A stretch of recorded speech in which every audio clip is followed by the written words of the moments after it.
ce premier panel qui est Révolution numérique africaine. Donc c'est vraiment de vous expliquer les ressorts de la révolution technologique africaine concrètement, à la rencontre des startups, comment les startups africaines transforment le continent africain. Je vais appeler Mamadou Sall, le fondateur de Karangué, qui vient de Dakar, il est arrivé hier. Merci Mamadou. Aphrodis Muntangana, qui est le directeur de l'incubateur de Kigali au Rwanda. Chérif Haïdara, qui est le fondateur d'Africa Solar, qui est une start-up dans les green tech au Mali, qui vient de Bamako. Fatoumata Ba, qui est sénégalaise, qui est la cofondatrice de Jumia Côte d'Ivoire et Jumia Nigeria, qui est la première licorne africaine valorisée à plus d'1 milliard de dollars. Malik Diouf, qui est le fondateur de l'Africa Mobile, qui vient de Dakar. Zakaria Dabon, qui est le fondateur de Bifazor et qui vient du Burkina Faso. Et enfin Yves Delafont, qui est le nouveau président élu depuis, je crois, moins de 24 heures, du réseau Africa Link. Africa Link, qui est le nouveau réseau des entrepreneurs africains et provençaux pour créer de la valeur entre les deux rives de la Méditerranée. On va s'asseoir. Alors, est-ce qu'il y aura cette chaise? Bon, moi, je vais rester debout, c'est pas grave. Non, tu peux t'installer là.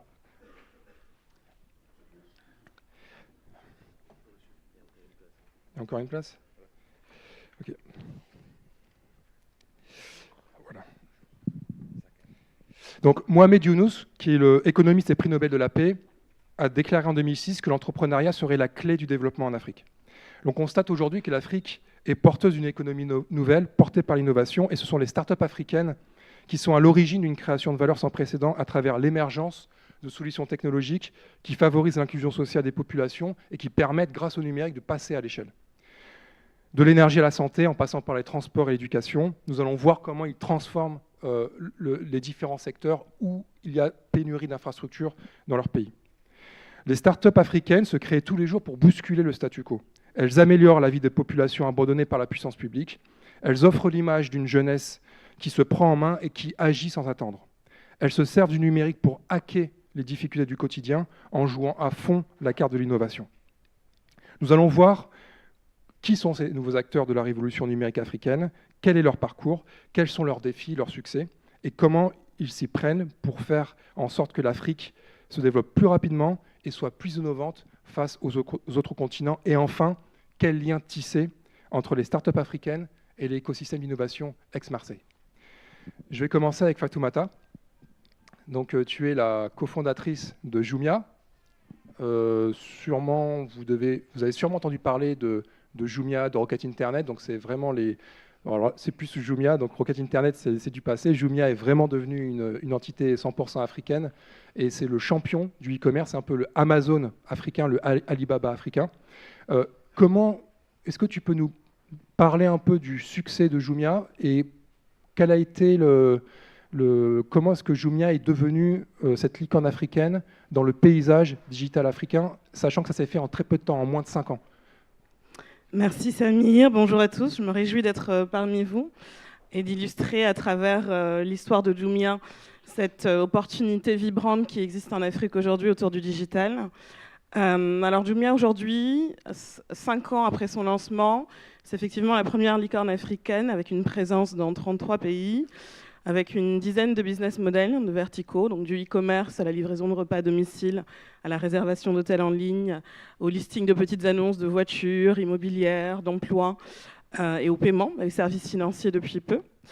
Et c'est une aventure qui a démarré, et je pense que c'est le point de départ de beaucoup d'entrepreneurs parmi nous, par une vision très claire et très limpide du potentiel de développement du e-commerce et de l'opportunité que revêtait le digital dans la disruption.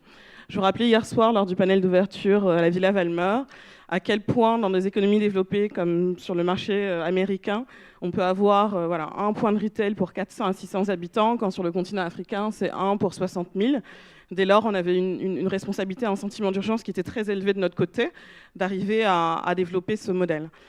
C'est vrai qu'après la vision, je pense, il faut l'équipe, hein, il faut la capacité à fédérer des femmes et des hommes pour arriver à construire dans la durée et aller je pense, à travers toutes les phases de vie d'une start-up. Et nous, on a commencé de manière très simple et très modeste, en faisant des entretiens depuis des hôtels de capitale africaine pour constituer nos premières équipes, en visitant moi-même des locaux hyper modestes, en essayant de trouver 400 mètres carrés pour des bureaux, 800 mètres carrés pour un entrepôt, parce qu'un e-commerçant a bien entendu une infrastructure logistique et des besoins d'entreposage qui étaient conséquents.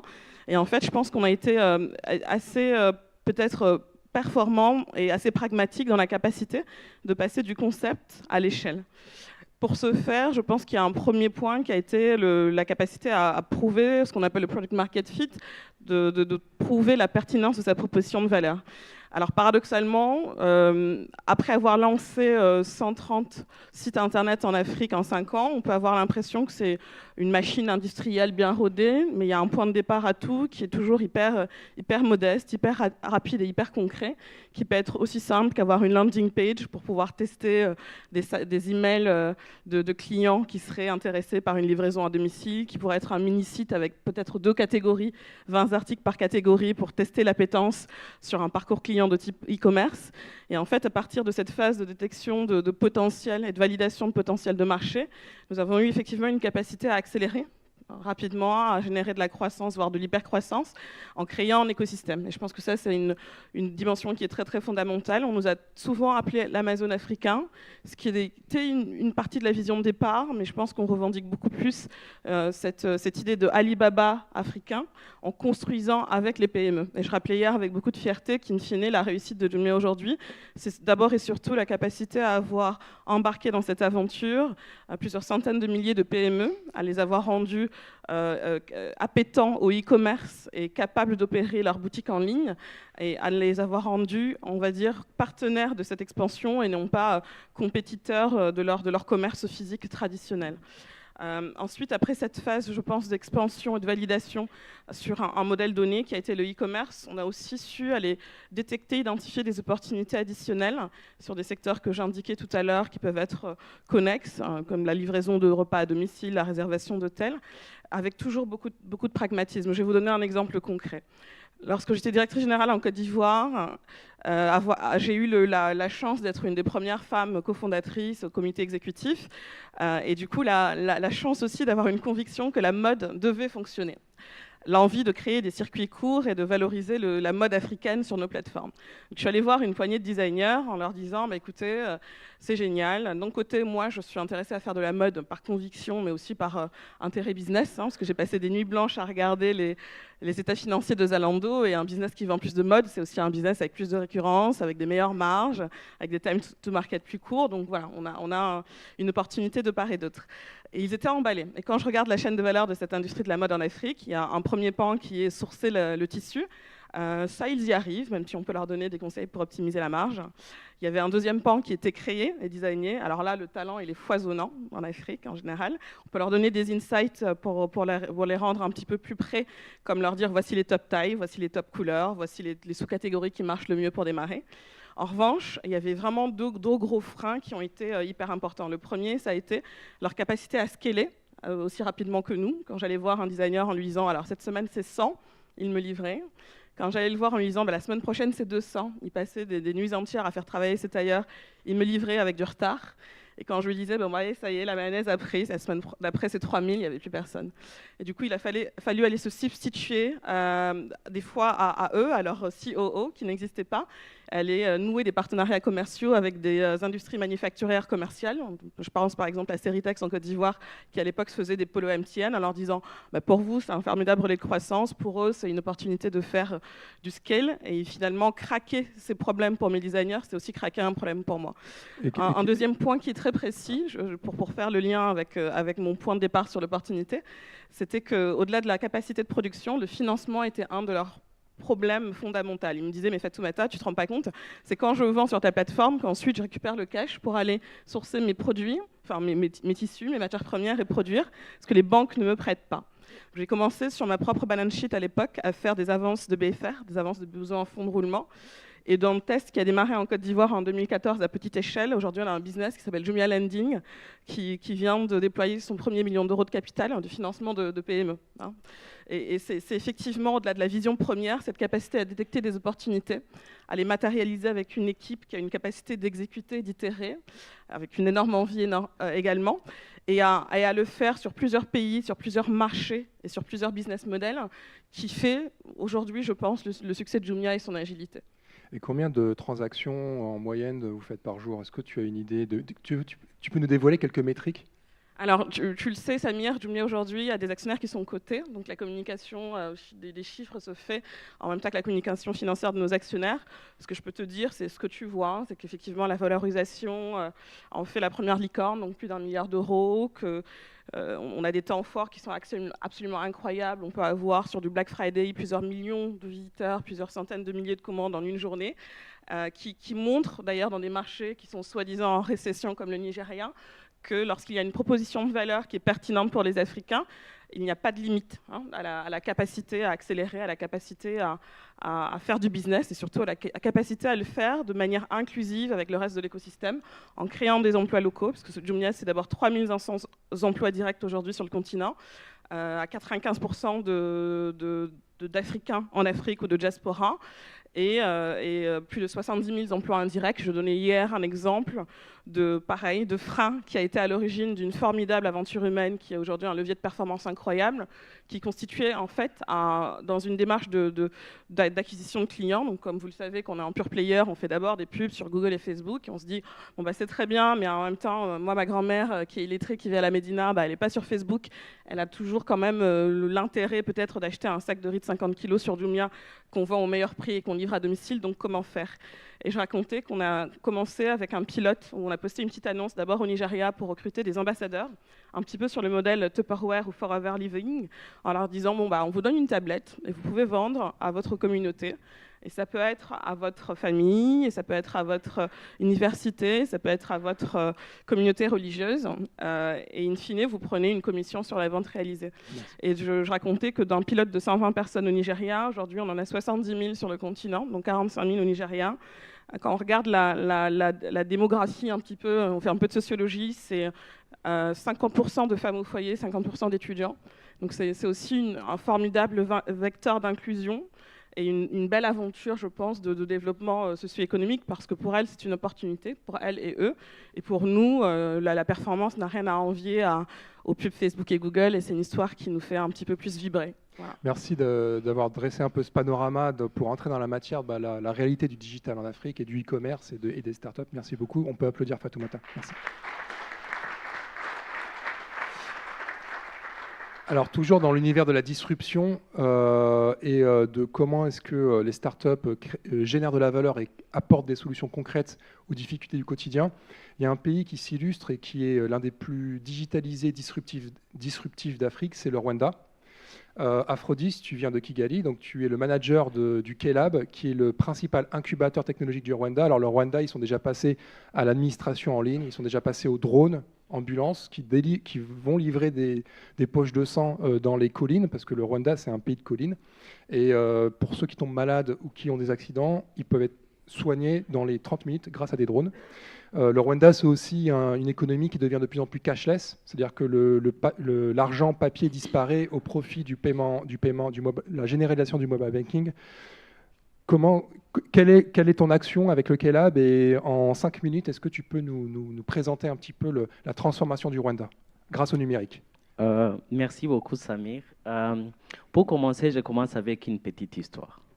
Il y a une fois, Burkina Faso a joué, c'était l'équipe de foot, si je ne me trompe pas, avec Sierra Leone ou Libéria. Et puis, Libéria a battu Burkina Faso. Et ils sont allés voir Sankara. Ils ont demandé, qu'est-ce que tu en penses? Comment une petite équipe nous a battus comme ça? Et Sankara a répondu, si le Burkina Faso d'aujourd'hui a perdu, ce n'est pas nous la faute. C'est la faute à ceux d'hier qui n'ont pas su préparer l'équipe qui devait gagner demain. Mais si le Burkina Faso de demain perd, c'est à nous la faute. Comment K-Lab a commencé? C'est comme ça. Donc, on a regardé les statistiques du pays. Je ne sais pas si vous connaissez les statistiques du Rwanda. 2% des Rwandais ont plus de 50 ans. 75% moins de 35 ans. 70 moins de 30 ans. 50% moins de 20 ans. Et 43% moins de 16 ans.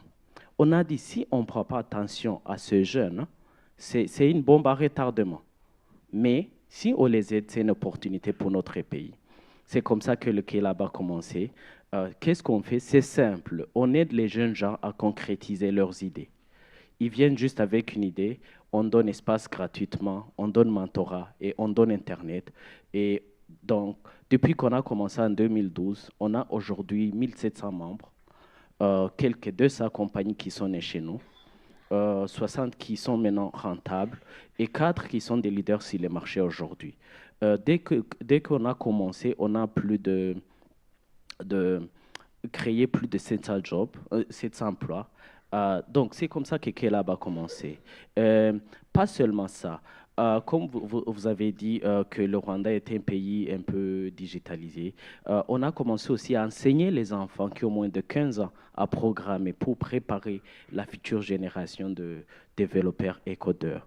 Et depuis qu'on a commencé en 2015, on a atteint 40 000 enfants qui peuvent aujourd'hui coder, programmer. Pour les IT qui sont ici, on les enseigne quelques 7 programmes, HTML, CSS, JavaScript, Python, PHP, Java. Donc, on a commencé à enseigner ces enfants-là à développer, à avoir des connaissances, des skills, des compétences qui vont leur aider dans les jours à venir. Merci. Merci Aphrodite, on peut l'applaudir. Et je pense qu'il y a vraiment des liens à construire justement entre des endroits d'innovation, des hubs d'innovation comme The Camp, où se crée le futur, et le Kelab, où s'imagine et s'expérimente le futur de l'Afrique. Merci.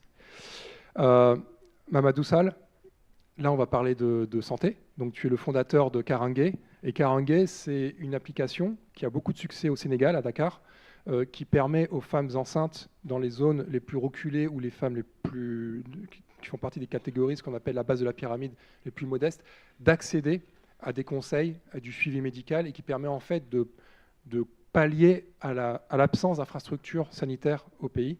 Aujourd'hui, tu rencontres un très grand succès. Est-ce que tu peux nous parler un peu de Karangué et de ton application? Merci Samir. Tout d'abord, c'est un plaisir de venir ici à Marseille et également de découvrir cet endroit magnifique qu'est The Camp. Donc Karangué est né un petit peu au Sénégal en 2015. On est parti juste sur un constat. C'est que toutes les 16 secondes, il y a un enfant qui meurt d'une maladie qui aurait pu être évitée par un vaccin. Et que chaque jour, il y a plus de 800 femmes qui meurent en donnant la vie. Et qu'au Sénégal aussi, chaque jour, il y a 4 femmes qui meurent en donnant la vie. Et on s'est rendu compte que cela était très souvent dû à l'analphabétisme, à l'oubli, à la négligence ou à la méconnaissance de certaines femmes concernant les rendez-vous de vaccination de leurs enfants, mais aussi les rendez-vous des visites prénatales et des visites postnatales. Et on avait quelque chose qui est magnifique, notamment l'outil numérique, le téléphone portable, qui pouvait nous permettre quand même de résoudre ce problème.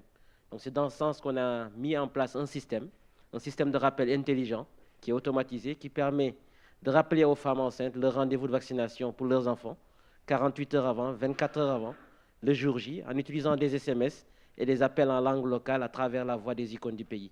Parce que tantôt, j'ai dit qu'il y avait un frein qui était l'analphabétisme. Certains ne pouvaient pas lire le carnet de santé.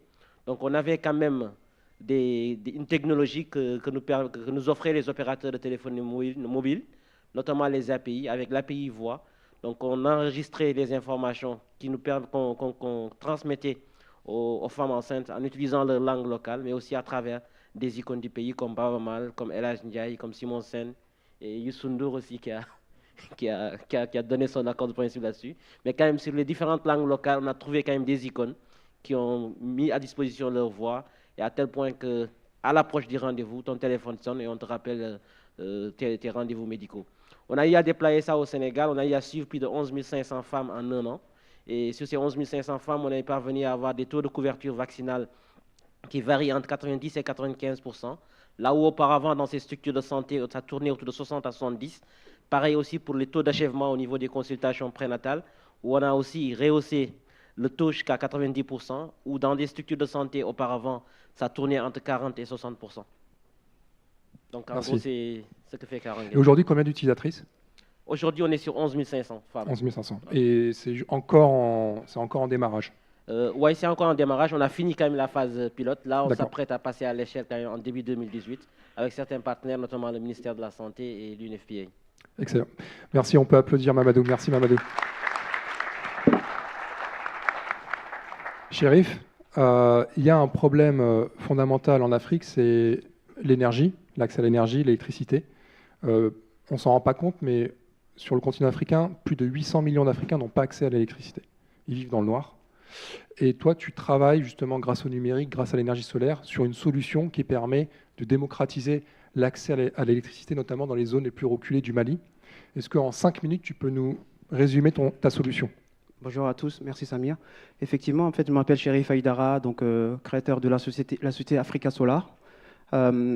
Moi, j'ai 8 années d'expérience en fait, dans le commerce international. J'ai travaillé pour une société franco-chinoise dans la fabrication de panneaux solaires commerciaux sur la France et sur d'autres zones. Et c'est 5 années d'expérience uniquement sur les panneaux solaires. Donc, en fait, pour vous parler d'Africa Solar, je dois vous présenter, en fait, c'est parti d'un constat, en fait. Lors d'un voyage solidaire à Bamako, parce que j'ai fait mes études en France, on est parti dans ce voyage-là. On a vu que, en fait, une fois, ça nous est arrivé d'avoir des problèmes de coupure de courant. Donc, il y a eu, pendant plusieurs fois, on utilisait les lampes à pétrole. Dans nos pays, en fait, les lampes à pétrole, c'est des produits qui ne sont pas écologiques ni économiques, et parce que le pétrole, il faut l'acheter tous les jours, et souvent, c'est nocif pour la santé, pour les enfants, notamment pour étudier le soir. Et à partir de là, en fait, moi, j'ai eu la chance, quand mon père était diplomate en Chine, en fait, d'avoir eu un partenaire chinois avec qui on avait mis en place des lanternes solaires qui sont faits avec du plastique injecté. Mais ces produits-là, on a commercialisé depuis la diaspora française, lorsque j'étais en France. Mais en fait, il n'y avait pas de création de valeur ajoutée. Donc, à partir de là, on a voulu créer des lanternes solaires directement à Bamako. Pourquoi à Bamako ? Parce qu'on voulait créer de l'emploi et en plus, on voulait intégrer l'artisanat. Le Mali, c'est un pays artisanal où on travaille beaucoup le bois. Et donc, l'idée, c'était de combiner des cellules panneaux photovoltaïques avec, bien sûr, des produits récupérés tels que des déchets. Là, par exemple, on travaille sur des pots de mayonnaise, des pots de confiture ou encore des pots de cornichons qu'on récupère tout simplement et on intègre sur nos cellules des lanternes solaires, en fait, et qu'on peut utiliser dans nos villages et aussi même dans les zones rurales, en fait, aujourd'hui. Concrètement, en fait, moi, ce que je voulais rajouter sur ce point, c'est qu'aujourd'hui, on travaille beaucoup avec des associations, notamment à Aubervilliers. On a beaucoup de communautés qui nous aident, notamment via des financements participatifs. J'en profite parce qu'aujourd'hui, on a lancé une campagne de financement participatif aujourd'hui où on intègre des personnes qui peuvent nous aider à développer nos activités à Bamako. Là, le dernier, je vous invite vraiment d'aller jeter un coup d'œil sur le Diamant Funding où on est arrivé en fait à lever des fonds, notamment sur Ulule aussi également, on a levé des fonds pour pouvoir permettre à des enfants de pouvoir utiliser nos lanternes solaires dans nos villages. Par exemple, on a mis un système en place, c'est permettre à des enfants de prendre une lanterne solaire à l'école sous forme de location, telle que dans les bibliothèques, et de ramener chez eux, étudier le soir avec et le ramener le lendemain. C'est des systèmes qu'on a mis en place. Sur quelle plateforme ? Diamant Funding. Diamant Funding. D'accord. Merci beaucoup. On peut applaudir Chérif. Merci. Malik, alors toi aussi, tu es sénégalais. Tu es incubé au CETIC, l'incubateur de Dakar, et tu as développé une solution qui s'adresse spécifiquement à la diaspora sénégalaise en France, qui s'appelle l'Africa Mobile, c'est le nom de ta start-up. Est-ce que tu peux nous expliquer le problème que tu as essayé de résoudre en 5 minutes ? Bonjour à tous.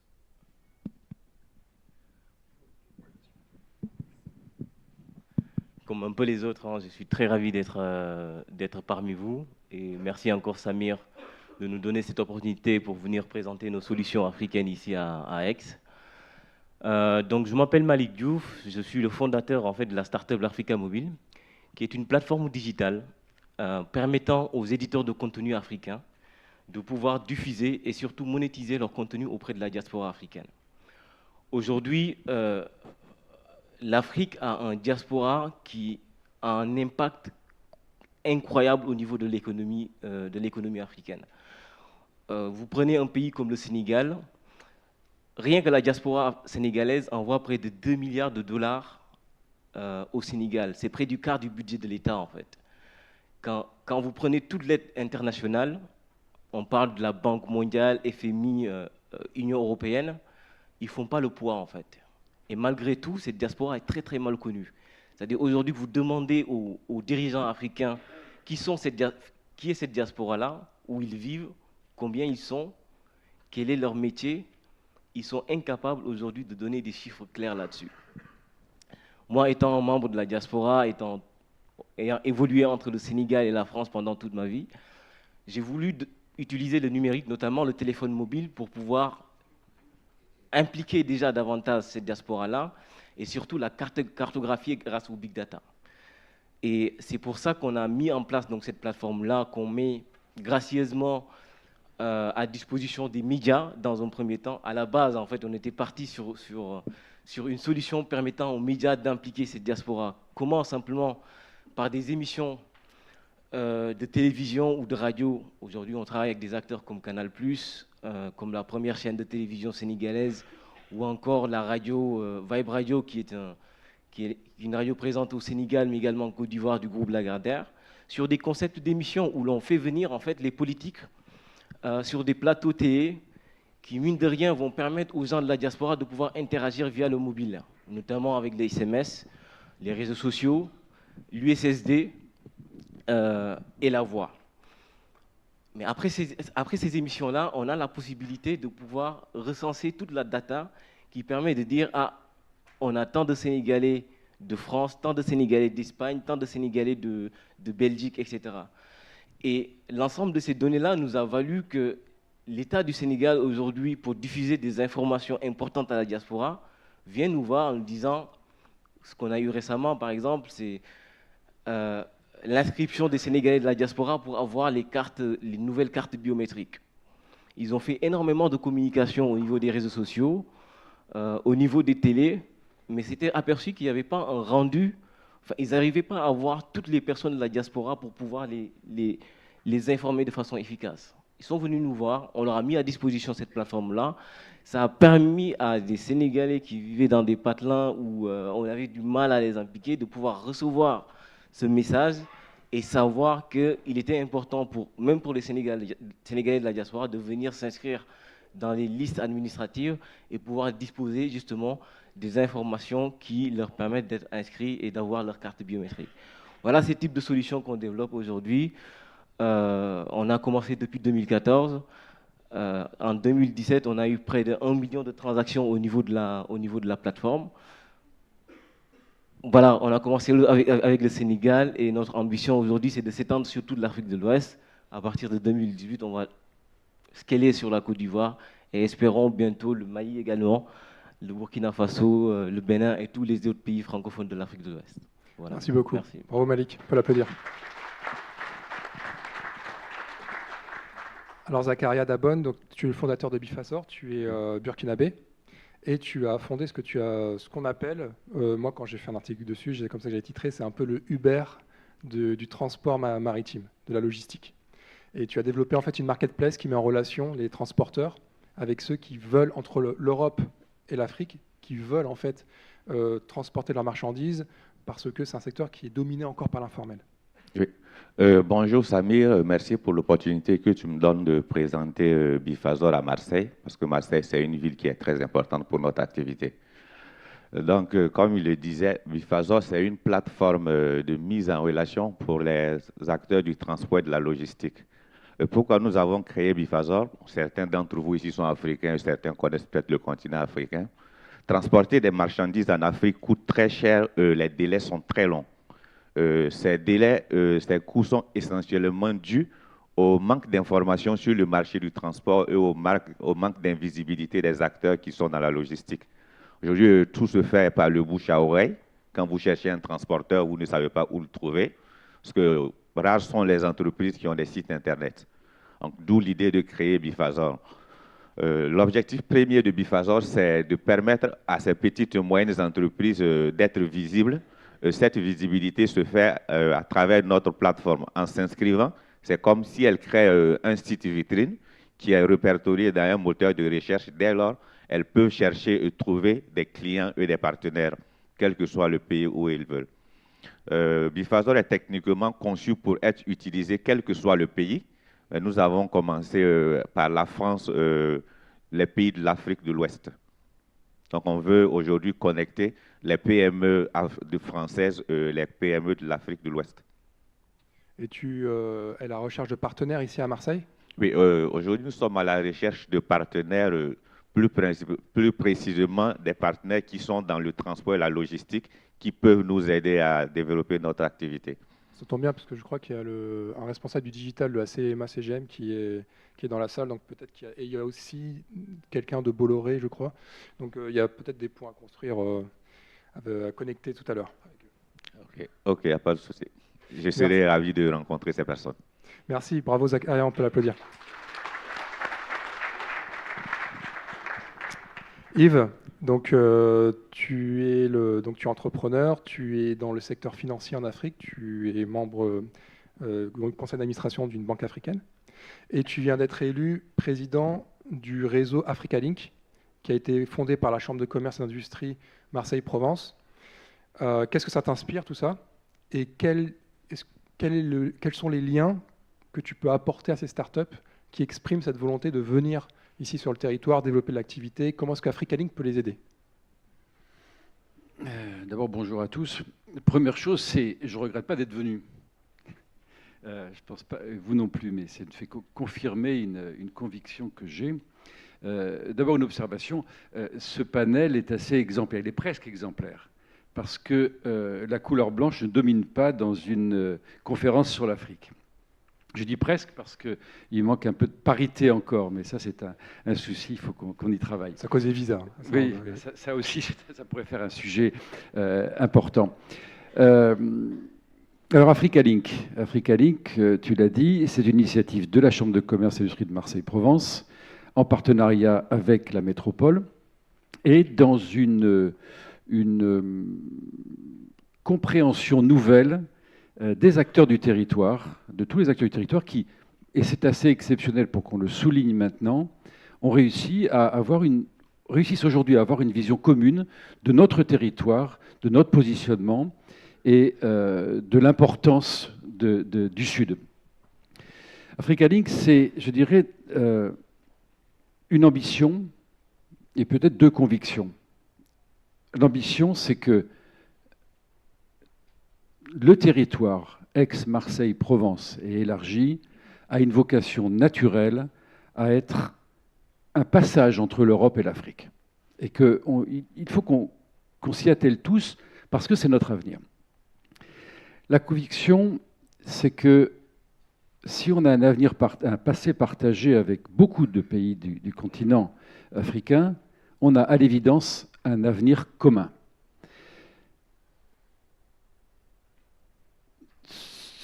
Cet avenir commun, il est sur ce que je vais appeler cette ligne de vie qui est l'axe Euro-Méditerranée-Afrique.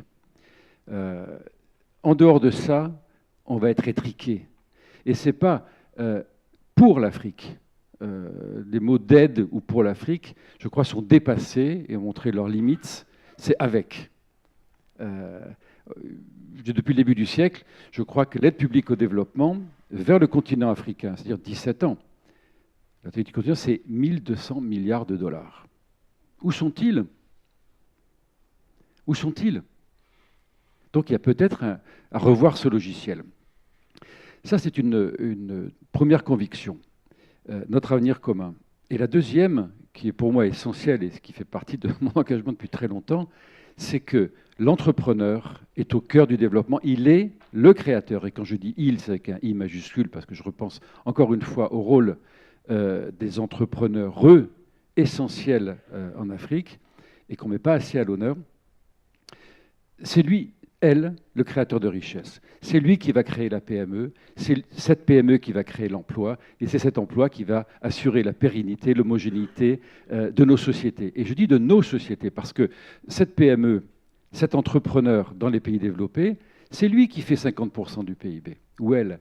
C'est lui ou elle qui fait 70% de l'emploi, et celui qui fait la solidité de nos territoires et qui assure notre avenir. Eh bien, c'est la même chose sur ce continent, frère, sœur, comme on voudra, que l'émergence se fera par l'entrepreneur. L'entrepreneur avec un grand E est ce chaînon manquant de l'émergence. On l'a oublié. Et d'ailleurs, on parle d'aide et de coopération, les financements, parce que c'est plus facile, parce que c'est habituel, pour un tas de raisons, et même s'il y a beaucoup de bonne volonté, va essentiellement aux États, aux grands groupes qui d'ailleurs influent sur la politique de la coopération, et qu'il y a un trou dans la raquette. C'est celui de la PME. Trouver quelques millions n'est pas très compliqué, entre parenthèses. Trouver 100 000 euros est extrêmement difficile. Voilà pour les ambitions et les convictions d'Africa Link. Après, quel objectif? D'abord, c'est quoi? C'est une communauté. C'est une communauté, c'est même pas un réseau. C'est une communauté d'entrepreneurs qui partagent des valeurs, qui ont pour objectif d'assurer leur prospérité, parce que c'est quand même fondamental une entreprise. Je veux gagner de l'argent, je veux faire du profit. L'utilisation de ce profit, après, c'est encore une autre question, mais il n'y a pas d'activité humaine qui n'est pas pour objectif de dégager de la valeur ajoutée. C'est donc pour nos membres et avec l'ensemble de la communauté et des autres partenaires qu'on peut avoir, c'est-à-dire faisons mieux. Faisons mieux en échangeant. L'autre aspect, qui est essentiel, c'est le partenariat. Je disais tout à l'heure avec et non pas pour. Moi, j'ai besoin de vous. Oui, c'est pas je vais vous aider, c'est des conneries, c'est pas vrai. J'ai besoin de vous parce que j'ai envie de gagner de l'argent avec vous et que c'est vous qui connaissez votre marché et que ce chaînon manquant que vous représentez aujourd'hui, il m'intéresse parce que c'est par vous que je réussirai. Avec vous, donc ensemble. Et ces partenariats entre PME assureront cette pérennité, assureront l'émergence, assureront notre développement. Nous devons être ensemble. Je crois que c'est essentiel. Et là, on parle de numérique aujourd'hui, mais c'est dans tous les domaines. Ce n'est pas que dans le numérique. Évidemment, c'est un point essentiel, mais dans tous les domaines. C'est nos PME, ensemble, nord-sud, sur cet axe Euro-Méditerranée-Afrique, qui réussiront. Autre objectif indirect, mais important, parce que c'est aussi le facteur humain on ne peut plus faire d'argent sans valeur et sans sens. Les chiffres ne suffisent plus. Eh bien, c'est que cette communauté a aussi pour vocation d'influer sur l'évolution de ce logiciel de la relation France, mais France-Europe-Afrique. On ne peut pas considérer de relation France-Afrique si on ne la met pas dans le contexte européen. C'est fini. Influer dessus pour dire changeons ce logiciel. Il ne marche pas très bien, il n'est pas efficient. Et puis, il y a aussi un résultat indirect, mais il faut aussi le savoir, c'est que c'est par cet entrepreneur, ces PME, cet emploi, cet équilibre social, culturel, économique et politique que, on va limiter l'immigration dramatique qui passe par la Libye et des bateaux pourris en Méditerranée. Et c'est aussi ce qui va limiter le ferment du fondamentalisme. Quand on a un vélo, un toit, un job et une famille, on ne va pas se faire exploser. On n'est plus désespéré, on n'est plus dans la misère, qui est le ferment de ce... Voilà. Donc, pour moi, Africa Link, c'est d'abord des hommes et des femmes. Ensuite, c'est cet axe de vie Euro-Méditerranée-Afrique. Et c'est certainement pas de l'aide, c'est certainement pas pour, c'est avec et ensemble. Voilà. Merci beaucoup. On peut applaudir Yves de la Fond. Merci. Alors, on a 10 minutes pour des échanges avec le public. Si vous avez des questions sur ce qui a été exposé par les différentes startups africaines, si vous êtes intéressés par leurs industries, leurs innovations.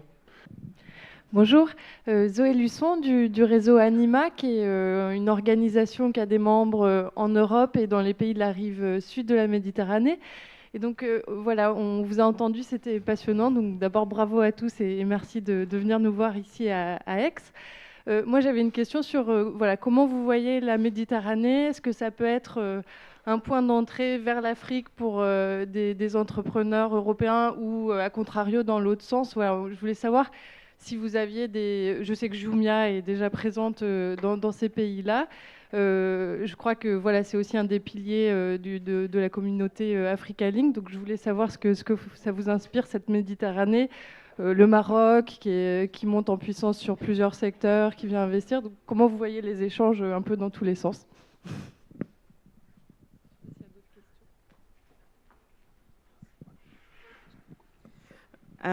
Merci pour votre question. Alors effectivement, Jumia est présent de manière très très forte au Maghreb, donc en Algérie, en Tunisie, au Maroc et en Égypte, avec notamment l'Égypte et le Maroc qui sont des pays emblématiques, historiques et très conséquents dans le poids du groupe. L'ambition méditerranéenne, elle est forte. Après, nous sommes des entrepreneurs et je pense que les entrepreneurs ont énormément de pragmatisme. J'ai jamais rappelé, par exemple, hier soir, qu'il faut quand même, je pense, des réalités qui collent à notre business. La première réalité, c'est la présence de talents qui nous permettent justement de continuer à faire croître nos business sur cette zone-là, mais au-delà. La deuxième réalité, c'est la présence d'échanges préexistants qui sont forts. Typiquement, quand on regarde les liens entre Dubaï et l'Afrique, on se rend compte qu'il y a beaucoup d'entreprises mondiales qui ont leur siège Africa-Dubaï parce que c'est un petit peu un corridor de transport de marchandises, peut-être par défaut. Et je pense qu'il y a une place à prendre qui est hyper forte pour Marseille parce que typiquement, au départ de Marseille, je pense qu'il y a une vingtaine de destinations africaines. Donc malheureusement, pour l'instant, ça ne concerne que 4 pays, souvent d'Afrique francophone. Mais ce sont les déterminants les plus importants, je pense, pour nous parce que ça favorise le transfert, le partage de talents, ça favorise le transfert entre PME. Donc on l'a dit tout à l'heure, et Monsieur d'Africa Link l'a rappelé, cette dimension d'échange entre PME, elle est complètement instrumentale et essentielle dans le développement. En Afrique, les PME, c'est 20% du PIB. Dans certains pays, c'est 60% de la création d'emplois. Et je le rappelais tout à l'heure, le succès de Jumia, c'est aussi la capacité à les accompagner dans leur développement grâce au digital. Et je pense que si on arrive, grâce à Africa Link ou à d'autres initiatives, à avoir plus d'acteurs qui comprennent qu'ils ont des besoins et des opportunités en commun, c'est le départ, je pense, d'une aventure ensemble. Et nous, on a on va dire des programmes ou des infrastructures logistiques qui permettent ces échanges. Par exemple, on a lancé quelque chose qui s'appelle Jumia Global. Et Jumia Global, c'est une plateforme qui permet à des PME qui sont en dehors du sol africain de vendre à des consommateurs africains avec une logistique intégrée et une livraison à domicile au dernier kilomètre en Afrique. Et aujourd'hui, par exemple, vous avez énormément de PME du continent asiatique qui sont intéressées par Jumia Global, notamment en Chine et en Inde. Alors bien entendu, on en rencontre de plus en plus en Europe et je pense qu'on sera ravis d'avoir des acteurs marseillais de plus en plus représentés parce que ce sont des corridors naturels, historiques, culturels, mais de plus en plus économiques et j'espère de plus en plus en dehors de l'échange de produits pétroliers, parce que c'est vrai qu'aujourd'hui, entre Marseille et l'Afrique, la plupart des échanges qu'on constate, c'est souvent des hydrocarbures entre l'Algérie, le Nigeria, la Libye, alors qu'il y a tellement d'autres choses à faire sur des produits, que ce soit manufacturés, où il y a une création de valeur ajoutée plus forte en local, que ce soit d'un côté ou l'autre de la Méditerranée.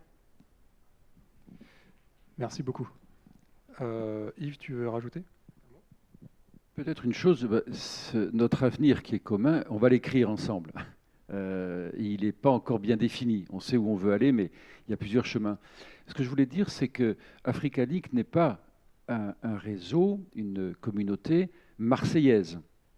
Elle a vocation à être intercontinentale. Et que si on démarre sur Marseille, parce que d'abord on est du territoire et qu'on a envie que ce territoire prospère et marche bien, et il le mérite, il le peut, des comités du Link, d'Africa Link, vont être constitués dans chacun des pays qui le voudront.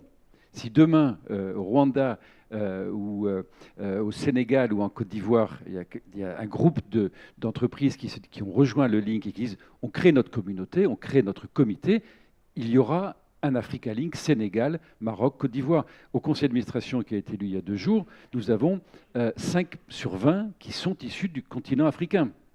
Au bureau, il y a également sur 10 personnes, 3 personnes qui sont issues du continent africain. Donc c'est quelque chose qui a vocation à s'étendre. Ça n'est pas réduit. Ici, on veut juste être une plateforme, une porte, un pont, mais certainement pas un endroit où on va conserver cette ambition. Voilà. Est-ce qu'il y a d'autres questions ?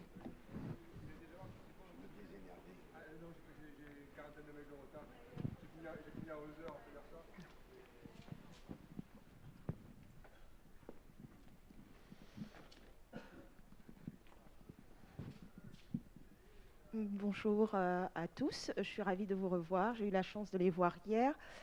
J'ai juste une question sur la force qu'on peut tirer de la francophonie et de cette unité de langue sur 26 pays en Afrique. Quelle puissance économique on en tire? On sait aujourd'hui que les États-Unis sont ce qu'ils sont parce qu'ils ont une unité de langue, une unité de monnaie. Donc comment on fait pour avoir un duplicata de ce modèle? Si quelqu'un veut... Mamadou? Bon, moi, je dirais déjà que depuis, je pense, 2014-2015, on parle souvent de francophonie économique.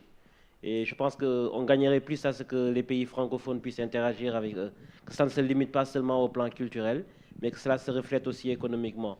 Mais pour que cela puisse se refléter économiquement aussi, il faut que les gens puissent enlever les barrières. Parce que je sais que quand même, vous avez tantôt parlé des États-Unis ou d'autres pays. Au moins, il y a cette libre circulation quand même dans une zone bien définie.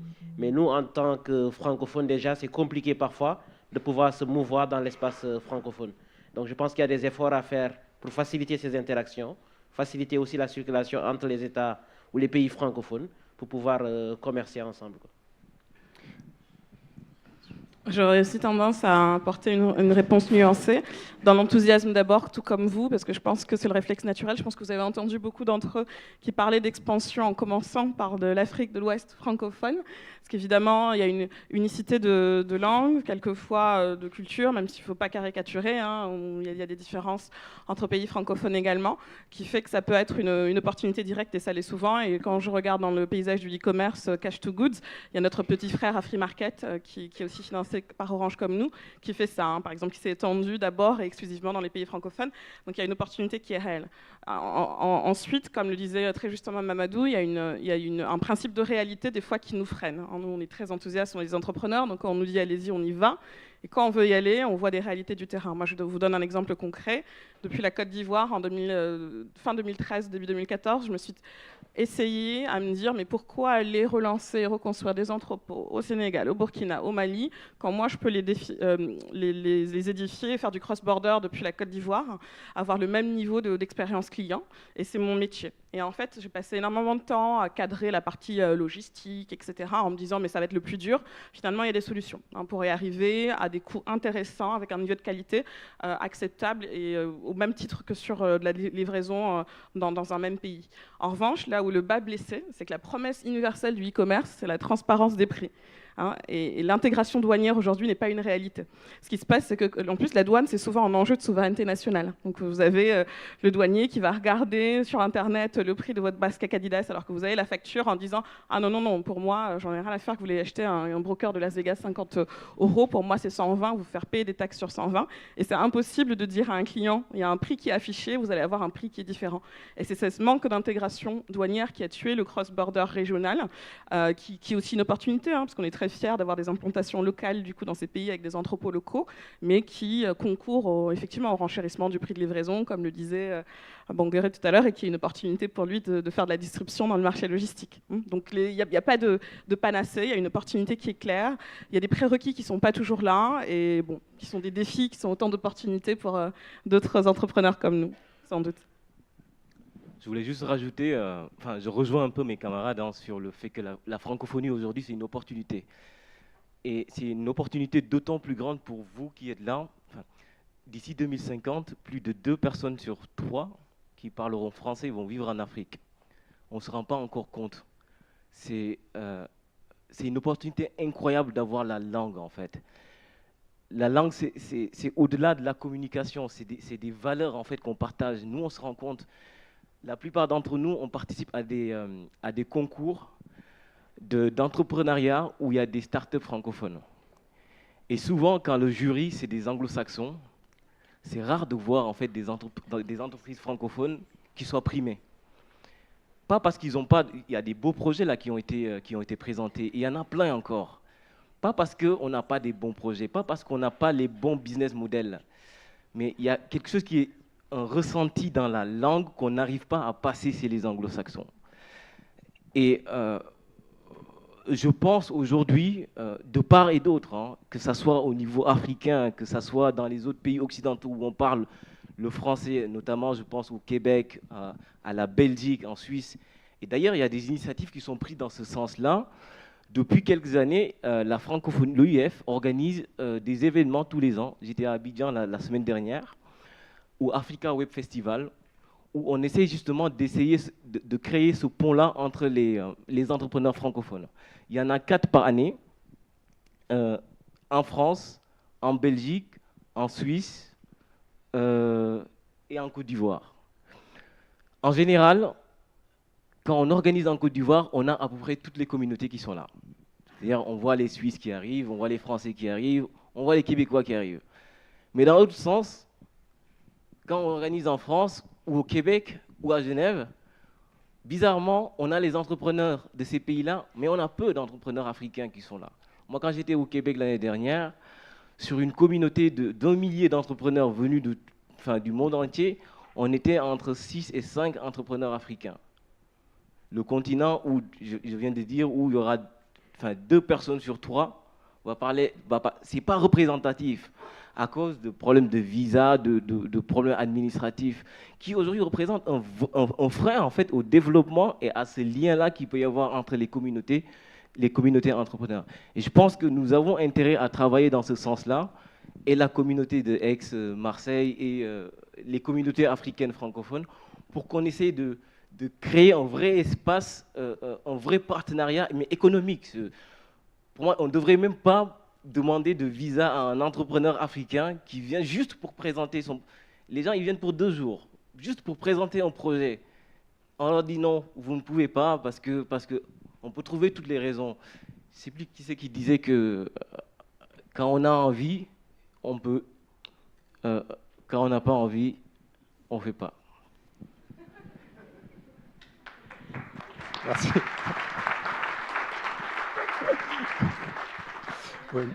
Ouais, malheureusement, il y a... Samir, attention, juste un point quand même, de contexte et de pont, parce qu'il ne faut pas qu'on antagonise les francophones et les anglophones. Au Nigeria, il y a 14 millions de locuteurs francophones. C'est plus qu'au Bénin, toute la population du Bénin. Donc, effectivement, la francophonie dans un sens plus inclusif. Et malheureusement, plusieurs de nos speakers, 3, ont été bloqués. Ils avaient leur billet d'avion, ils avaient tout. Ils ont été bloqués sans raison par les ambassades de France respectives pour des raisons de visa. Voilà. Côte d'Ivoire. Côte d'Ivoire et Mali. Bon, c'est comme ça. Est-ce qu'il y a d'autres questions pour nos panélistes ?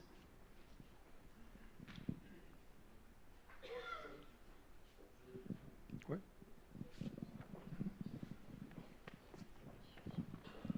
Ouais, c'est bon. Bonjour, José Kimpalou. Je suis également start-upper, mais je voudrais juste faire un commentaire par rapport à ce que vous avez dit, et donc la notion de tous parler la même langue qu'est le français.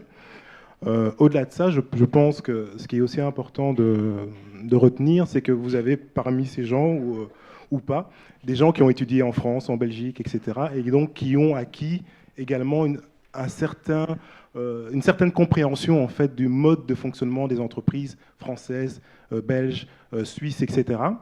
Et je pense que ça aussi, c'est un atout, en fait. C'est un atout parce que ça peut aussi servir, je dirais, sur le continent, de prolonger l'expérience, de prolonger cette vision d'intégration dans le sens business, tout simplement.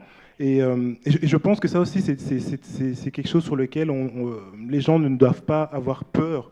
C'est qu'aujourd'hui, il y a une langue, mais il y a aussi ce transfert de part et d'autre de connaissances qui se fait du nord vers le sud, du sud vers le nord, qui est important et qu'il faut mettre en valeur. Il y a des gens qui connaissent très bien le terrain et qui sont prêts à donner en perspective leurs connaissances pour développer des affaires. Et dans l'autre sens, il y a des gens qui connaissent leur société de manière, je dirais, assez poussée et qui ont aussi besoin de relais sur le terrain. Et donc, il y a la langue, mais il y a aussi ce transfert, je pense, de savoir nord, sud, sud, nord, qui est important et qu'il faut également, je pense, mettre en valeur et sur lequel on peut capitaliser. C'était un simple commentaire que je voulais rajouter par rapport à ce qui s'est dit ici. Alors, je vais en profiter pour... moi, je suis Kémo Touré, je suis entrepreneur également du Sénégal. Peut-être un point qui peut être intéressant pour même, en tout cas, The Camp, la région. Moi, après mon diplôme centralien, j'ai bossé pendant 6 mois. j'ai décidé d'entreprendre en France d'abord. D'accord? Donc il y a beaucoup d'étudiants qui sont ici, sénégalais, ivoiriens, etc., qui sont formés ici, qui n'ont pas envie d'aller chercher du travail, qui veulent juste entreprendre. Au bout de 2 ans, résultat, mon entreprise a coulé comme la 80% des entreprises qui se créent. Mais le problème, c'est que en tant que Sénégalais, j'ai eu droit à un EQTF, obligation de quitter le territoire français. Donc, alors que si j'avais peut-être un titre de séjour spécifique qui encourage à l'entrepreneuriat des Africains qui ont fait leur formation en France, ça pourrait peut-être vous permettre, en tout cas la région, d'avoir peut-être un peu plus d'entrepreneurs africains qui ont envie d'entreprendre, qui veulent peut-être cesser ici, et vous avez des partenaires naturels qui seront en fait en France avec vous. Donc ça, c'est vraiment une petite parenthèse que je voulais ajouter, peut-être pour voir avec Africa Link, comment vous pourrez encourager l'entrepreneuriat au sein de la communauté africaine qui sont formés dans les écoles et universités en France. Voilà. Merci. Merci. Est-ce qu'il y a une autre question du public? Attendant l'arrivée de M. Parakian. Une dernière question peut-être? Oui. Alors il y a 2 questions. Bonjour, je m'appelle Michel Binet, je viens de Suisse. Disons que je suis un vieux parmi beaucoup de jeunes.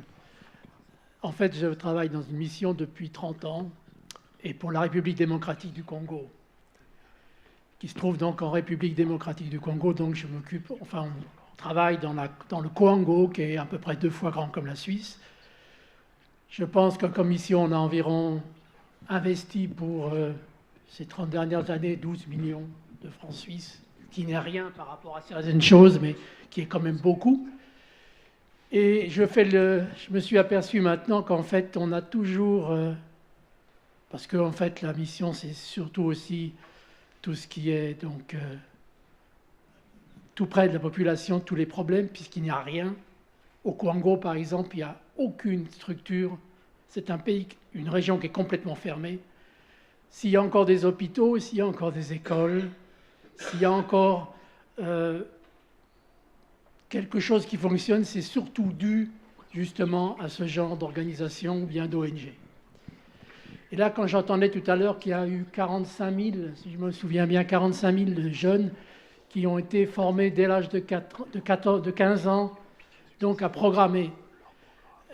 Moi, je me dis maintenant, qu'est-ce qu'on peut faire? Parce que, comme vous dites aussi, maintenant, il y a beaucoup de gens parmi vous qui ont été formés, qui ont une véritable, donc, je veux dire, formation, qui connaissent aussi les mouvements de l'entreprise. Je vois, moi, par mon contact que j'ai eu pendant 30 ans au Congo, le niveau de l'éducation là-bas, mais comment faire pour arriver qu'il y ait des jeunes qui puissent programmer? Je sais que, par exemple, si on parle des femmes, ce qu'on a toujours offert pendant des dizaines d'années, on a offert quoi? Donc d'apprendre de faire des fédérations de femmes. Il y en a une à Kinshasa avec 2500 femmes. On leur offre des cours donc pour tricoter, pour des choses comme ça. Mais au niveau de l'informatique, au niveau du futur, il n'y a rien. Et je me demande si maintenant, il y a quand même des sociétés, des start-up qui pèsent du poids, quand j'entends que Julia avec Alibaba, où peut-on trouver de l'aide quelque part, puisque vous savez aussi qu'en Europe, maintenant, les dons diminuent constamment. Comment voulez-vous arriver à développer ce mouvement? C'est pour ça que je suis venu, parce que je m'occupe aussi d'informatique, mais pas du tout de programmation depuis 30 ans. C'est un espoir de vous entendre, mais comment on fait pour démarrer là où il n'y a rien? Parce que ça existe encore en Afrique. Je pense que la question de l'éducation est une vaste question. Je pense que le digital peut être un élément de réponse, mais n'est pas toujours la panacée. Je pense que ce qui est encourageant, c'est de voir des initiatives comme Mandela au Nigeria, je pense que vous en avez entendu parler, qui est une initiative de formation à l'échelle de codeurs nigérians, et pas que pour le Nigeria. Ce sont des personnes qui ont un enseignement qu'on appelle world class et qui seront aussi bien embauchables par Google, Facebook ou par Jumia ou par les startups de mes camarades ici. Vous avez la même chose en Éthiopie avec Gebeya. J'étais au jury de l'entrepreneuriat social d'Orange. Il y a énormément de sujets autour de l'éducation, des technologies de l'éducation qui commencent à émerger. Et il y a même un fonds qui vient d'être lancé par une entreprise entreprise, enfin, par un organisme de financement qui s'appelle Investisseurs et Partenaires, qui est un fonds dédié à l'EdTech, comme on l'appelle, l'éducation grâce au digital, qui peut aller de sujets aussi vastes que la formation de codeurs, mais aussi des marketplaces de tutoring ou des cours en ligne, des plateformes de MOOC. Donc je pense que ce sont des exemples qui peuvent vous donner des pistes de réflexion qui sont applicables au Congo. Et je pense que ce qui serait intéressant, c'est de pouvoir connecter des entrepreneurs congolais qui ont des idées dans ce domaine-là avec les meilleures pratiques qui existent dans le reste de l'Afrique. Enfin, meilleures pratiques entre guillemets, parce que c'est un secteur qui est en développement, qui est en émergence, mais il y a déjà, on va dire, des réalités en termes de capacité à lever du capital, à montrer que le business model fonctionne et à attirer des investisseurs internationaux qui donnent énormément d'espoir, je pense, pour des gens comme moi, sur la capacité à répliquer ce type de modèle sur le reste de l'Afrique. Mais encore une fois, ce n'est pas la panacée, ça ne remplacera jamais d'avoir des salles de classe opérationnelles et des professeurs payés à la fin du mois, et le manque d'années blanches qu'on peut le vivre dans nos pays respectifs quand on y a étudié, un peu comme on l'a fait tous avant d'étudier en France ou à l'étranger. Merci beaucoup. Je pense qu'on a peut-être trois petites minutes pour une dernière question avant le welcoming speech de Monsieur Didier Parakian. Bonjour tout le monde, Issam Mejri, je suis enseignant-chercheur et en même temps start-upper. J'ai soutenu une thèse sur l'internationalisation des startups, des économies émergentes, et j'ai travaillé sur les startups tunisiennes, voire des PME technologiques tunisiennes. Donc, et surtout, beaucoup d'entre elles qui s'internationalisent, surtout en Afrique. Donc, la réalité du terrain nous a montré que le vrai problème, c'est l'accès au financement. Et donc, pour vous, j'ai voulu savoir, pour faire pallier à la principale difficulté et la principale, disons, le principal inconvénient pour le développement, soit sur le marché local, soit sur le marché international. Est-ce qu'il y a un accès réellement, est-ce les banques au niveau africain, la problématique des banques, ou le problème d'accès à des financements internationaux, ou comment pallier à cette difficulté, disons, d'accès au financement pour ces startups et pour leur développement. Merci. Oui, si vous êtes riche, prospère et que vous avez des garanties, vous n'aurez aucun souci avec les financements des banques africaines. Vous savez, les taux en Afrique sont entre 8 et 18%. Il y a un manque de liquidité. Donc, d'abord, on prête très cher. Comme il y a un manque de liquidité, on prête aux plus riches. Et donc, on ne prend pas de risque. Je suis très pragmatique. Hein. Après, il faudrait peut-être le modifier un tout petit peu, mais fondamentalement, c'est ça. Et c'est pour ça que je disais tout à l'heure qu'un des objectifs de notre ambition, c'est d'arriver à remplir ce trou dans la raquette du financement, parce que nos entreprises, vos entreprises, au départ, ont besoin de 100 000 euros, 200 000 euros, 400 000 euros peut-être. Mais il n'y a pas cette possibilité-là, ou peu, ou difficilement. Et c'est ça qu'il faut qu'on arrive à faire ensemble, c'est d'expliquer aux bailleurs de fonds, à l'aide bilatérale, multilatérale, à tout le monde, je n'aime pas ce mot aide bien entendu, qu'il faut trouver des outils. Et ces outils passeront probablement par le partenariat. C'est-à-dire que si je m'associe avec vous, moi en tant qu'entreprise européenne et vous en tant qu'entreprise africaine, moi je suis vieillissant. Mon entreprise est vieillissante. Ma culture est vieillissante, je schématise encore une fois. Mais j'ai un savoir-faire et j'ai un accès à des financements. Par exemple, BPI en France. Voilà.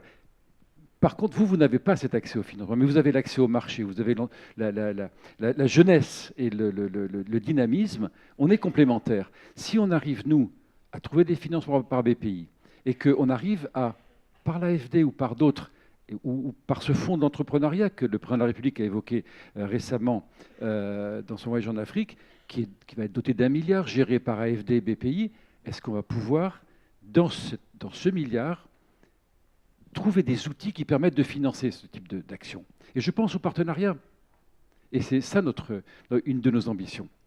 C'est là que ça se passe, parce que c'est par vous, par eux, que les choses avanceront et qu'il faut qu'on trouve ces moyens de financement.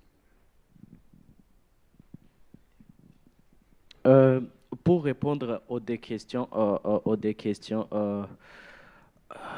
Personnellement, je travaille avec les startups. Je dirige plus de 200 startups. Personnellement, je ne pense pas que l'accès au financement, c'est le premier problème. Je vous donne mon point de vue. Premièrement, il y a un problème de timing pour les entrepreneurs. Timing. Donc, il y a des gens qui veulent amener des trucs alors que le marché n'est pas prêt. Je donne un exemple. Chez moi, si tu amènes Uber, ça ne sera pas facile ça ne va pas commencer tout de suite là, comme on a la culture de donner des lifts. Hein? Deuxièmement, c'est team, équipe. Hein? Beaucoup d'Africains veulent commencer seuls. Et en anglais, on a un proverbe qui dit « If you want to go fast, you go alone. But if you want to go far, you go with others. » So, ça, c'est notre problème. Troisièmement, qui est plus, hein, c'est le business model. On veut copier et coller. Without customizing. Donc, adapter aux cultures, au mindset, beaucoup de trucs. Mais quand tu as un bon business model, il y a de l'argent qui vient. Avec le coding, avec les startups, je suis sûr, parce que la seule langue qu'un investisseur comprenne, c'est comment j'aurai mon argent. Donc, si tu as un bon business model, ça peut marcher. Hein. Mais personnellement, je pense que c'est les trois, et aussi skills, les compétences. Oui, merci. Juste pour compléter, hein, je rejoins ce qu'il dit, et il faut se rendre compte que, effectivement, pendant longtemps, ce problème de financement s'est posé pour les startups africaines. Et encore, cette problématique se pose encore. Mais la donne est en train de changer. Je ne sais pas si vous avez lu les dernières infos sur les levées de fonds en Afrique. Hein. Ici, on a un exemple juste à côté d'un gars qui vient de lever 8 millions d'euros sur une start-up qui a été créée il y a 2 ans. Il y a de plus en plus de fonds qui sont en train de se créer, des fonds locaux comme Teranga Capital, dont lui-même il est fondateur. Il y a des fonds comme Partech qui sont en train de s'installer. Rien que sur l'année 2016, entre 2015 et 2016, la progression en fait, de levée de fonds en Afrique est passée de 10 à 33%. C'est énorme. Donc, il faut aussi nous laisser du temps. L'Afrique est quand même un continent qui a connu pas mal de problèmes pendant ces dernières années. Il y a des choses qui sont en train de se mettre en place. Il faut dire que tout ce qu'on fait là est basé quand même sur la confiance. Et la relation de confiance prend du temps à se bâtir. C'est en train de se faire. Les fonds sont en train d'arriver. Les banques qui n'avaient rien compris jusqu'à présent, la vérité c'est ça en fait, sont en train de comprendre que s'ils ne font pas le travail qu'ils ont à faire, d'autres le feront à leur place. Et d'ailleurs, ça se voit sur on parle d'investissement, mais même sur des moyens de paiement, où clairement les banques étaient complètement à la rue en Afrique. Aujourd'hui, ce sont les opérateurs qui deviennent des acteurs de paiement. Mais ça prend du temps. Ils font de l'indulgence, entre guillemets, sans que ça soit péjoratif. Mais les choses sont en train de se faire. Et avec un bon business model, les bonnes compétences et une vraie valeur ajoutée, je pense que tu arriveras quand même à lever des sous pour pouvoir démarrer ton activité et le développer au niveau continental. Voilà. Merci. En 30 secondes, si tu peux. Ouais.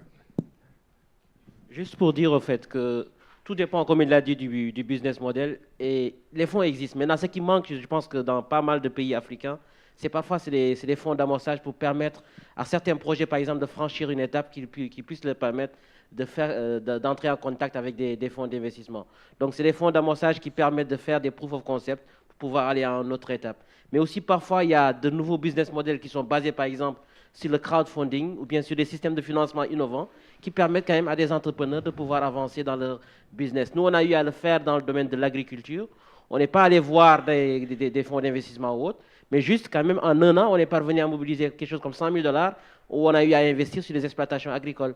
Donc, on permet à des particuliers d'investir sur les exploitations agricoles via un principe d'économie sociale solidaire, qui est Baicedo 2.0. Ouais, ta seconde startup dans l'agritech, bravo.